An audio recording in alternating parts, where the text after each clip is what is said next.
আজকে দেখো আমি রান্না করব ডিম দিয়ে অমলেট করে ঝোল আর উচ্ছে কুমড়ো। প্রথমে আমি উচ্ছে কুমড়োটা ভাজা করে নিচ্ছি, তারপরে ভাত আর ডিমের ঝোলটা করবো দুপাশে। তো আমি সেই মতন উচ্ছেটা ভেজে আগে ভাজা করে নিচ্ছি, নাহলে একটু বেশি তেতো লাগে। তারপরে কুমড়োটা আমি দেবো। অন্যান্য দিন আমি পেঁয়াজ দিই, কিন্তু আজকে আমি দিইনি, শুধু কালো জিরে আর উচ্ছে কুমড়ো দিয়ে ভাজা ভাজা করবো। তো এই কাজটা করে আমি চলে গেলাম আমার শ্বশুরবাড়িতে, কারণ সেখানে একটা কাজ ছিল।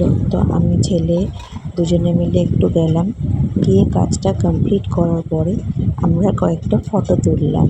তো সেই ফটোগুলোই তোমাদের সাথে শেয়ার করছি, যে আমাদের দুজনের ফটো। আর কি বলো তো, এক এক দিন ভালো লাগে না যে রান্নাবাড়ি বেশি করতে, ভাবলাম রান্না তো করতেই হবে, এসে করবো, আর কাজটা করে নিই তারপরে। তো এই জন্য উচ্ছে কুমড়োটা ভেজে নিলাম, আর সব কিছুই আমি রেডি করে গেছি, মশলা টশলা। ডিমের ঝোলটা আমি পরে এসে করছি। তো এই জন্যই তোমাদের সাথে আজকে আমার লাঞ্চের আইটেমটা আমি শেয়ার করতে পারিনি। তো দেখে বুঝেই গেছো, ডিম মানে ডিমের ঝোল হবে। গিয়ে ফটো তুলছিলাম, মানি প্ল্যান্টের এই গ্লাসটা আবার রেডি করেছি আর একটা, এগুলোকেই ওই বাড়িতে রাখবো বলে গেছিলাম।